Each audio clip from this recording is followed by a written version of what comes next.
इस संबंध में गृह मंत्रालय ने 15 अप्रैल को विस्तृत दिशा निर्देश जारी किए थे, जिनके अंतर्गत 3 मई तक संपूर्ण देश में कुछ एक्टिविटीज पर आवश्यक तौर पर रोक लगाई गई थी। साथ ही वो एरियाज जो हॉटस्पॉट्स या कंटेनमेंट जोन में नहीं है, खासकर ग्रामीण क्षेत्र, वहां पर अर्थव्यवस्था की एफिशिएंसी को बढ़ाने के लिए तथा कृषि कार्यों को कार्यात्मक बनाए रखने के लिए 20 अप्रैल तक कुछ अतिरिक्त गतिविधियों की अनुमति दी गई है। इसी श्रृंखला में गृह मंत्रालय ने 21 अप्रैल को अपने पत्र द्वारा सभी राज्य सरकारों को स्पष्ट किया है कि सीनियर सिटीजन्स की बेड साइड अटेंडेंट और केयर गिवर सेवाएं एग्जेम्प्ट सर्विसेज हैं। इसके अलावा पब्लिक यूटिलिटीज में प्रीपेड मोबाइल कनेक्शंस की रिचार्ज फैसिलिटी भी एग्जेम्प्ट सेवाओं में शामिल है। जरूरी वस्तुओं की उपलब्धता को ध्यान में रखते हुए यह फिर से स्पष्ट किया गया है कि शहरी क्षेत्रों में स्थित खाद्य प्रसंस्करण उद्योग जैसे milk processing units, bread factories, आटा और दाल मिलों को भी छूट प्राप्त है। गृह मंत्रालय ने अपने 21 अप्रैल के आदेश द्वारा बीज और हॉर्टिकल्चर प्रोड्यूस के आयात निर्यात संबंधी सुविधाओं को, कृषि और हॉर्टिकल्चर के क्षेत्र की रिसर्च संस्थाओं को तथा मधुमक्खी उत्पाद एवं शहद संबंधी आवाजाही को छूट दी है। विद्यार्थियों के लिए शैक्षिक किताबों की दुकानों और गर्मी के मौसम को देखते हुए इलेक्ट्रिक फैंस की दुकानों को खोलने की अनुमति भी दी गई है। लाखों भारतीय मर्चेंट शिपिंग वेसल्स पर काम करते हैं। ऐसा देखने में आ रहा है कि भारतीय सी फेयरर्स लॉकडाउन की वजह से जहाज़ों पर स्ट्रैंडेड हैं या जहाज़ों पर ड्यूटी ज्वाइन नहीं कर पा रहे हैं। इस वजह से ये चिंता भी है कि अन्य देशों के सी फेयरर्स ऐसे जहाज़ों पर भारतीय सी फेयरर्स की जगह ले सकते हैं।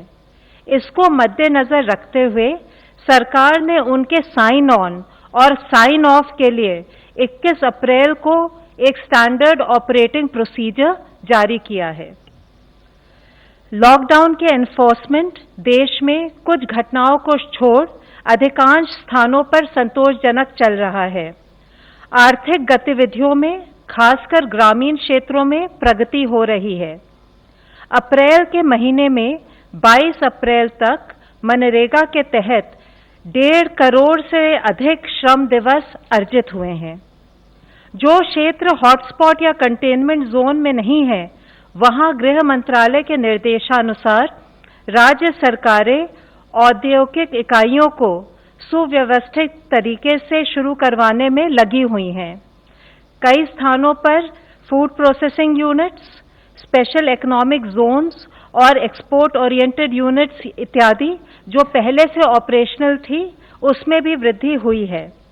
सड़क निर्माण, ईंट भट्टों, सीमेंट फैक्ट्रीज आदि से संबंधित कार्य भी शुरू हो गए हैं। कई कार्यों में प्रवासी श्रमिकों को भी रोजगार दिया जा रहा है। औद्योगिक इकाइयों की समस्याओं का फीडबैक लेकर उनको दूर करने के कदम भी उठाए जा रहे हैं। इस संदर्भ में होम सेक्रेटरी ने और सेक्रेटरी डीपीआईटी ने अभी इंडस्ट्री एसोसिएशंस के साथ वीडियो कॉन्फ्रेंसिंग पर मीटिंग की। जो इंडस्ट्रियल एक्टिविटीज परमिटेड है, उनको किस प्रकार से सुचारू रूप से चलाएं और आर्थिक गतिविधियों को गतिशील करें, इस पर भी चर्चा की है। हमारे चिकित्सा क्षेत्र के भाई और बहन बड़ी निष्ठापूर्वक खुद की परवाह किए बिना कोविड-19 से हमें बचाने के लिए महत्वपूर्ण योगदान दे रहे हैं। इस संदर्भ में माननीय सर्वोच्च न्यायालय ने भी आदेश दिया है कि डॉक्टर्स और मेडिकल स्टाफ को पर्याप्त सुरक्षा दी जाए। गृह मंत्रालय ने समय समय पर इस संबंध में सभी राज्य सरकारों को पत्र लिखकर सलाह दी है कि सभी डॉक्टर्स और मेडिकल स्टाफ को पर्याप्त सुरक्षा दें, चाहे वे हॉस्पिटल में कार्य कर रहे हों, क्वारंटाइन सेंटर में हों या परीक्षण हेतु फील्ड में जा रहे हों। माननीय गृह मंत्री जी ने इंडियन मेडिकल एसोसिएशन के साथ बैठक की और मेडिकल प्रोफेशनल्स की सुरक्षा का आश्वासन दिया।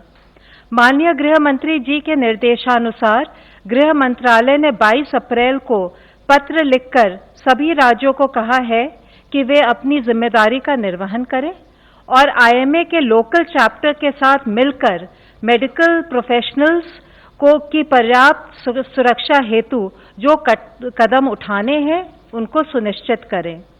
चिकित्सा टीमों की सुरक्षा के लिए जो कदम उठाए गए हैं उनकी जानकारी भी आईएमए के लोकल चैप्टर के साथ साझा करें। इससे स्वास्थ्य कर्मी विश्वस्त होंगे कि वे सुरक्षित हैं। इस संबंध में जिला एवं राज्य स्तर पर नोडल ऑफिसर्स को भी नियुक्त करें जो मेडिकल प्रोफेशनल्स की सुरक्षा संबंधी समस्याओं का निदान कर सके। अगर किसी भी मेडिकल स्टाफ के खिलाफ कोई भी हिंसा या अनुचित व्यवहार की घटना होती है तो दोषियों के खिलाफ आपदा प्रबंधन अधिनियम 2005 के अंतर्गत सख्त कार्रवाई होनी चाहिए। इसके बारे में जनता में भी जागरूकता पैदा करनी चाहिए।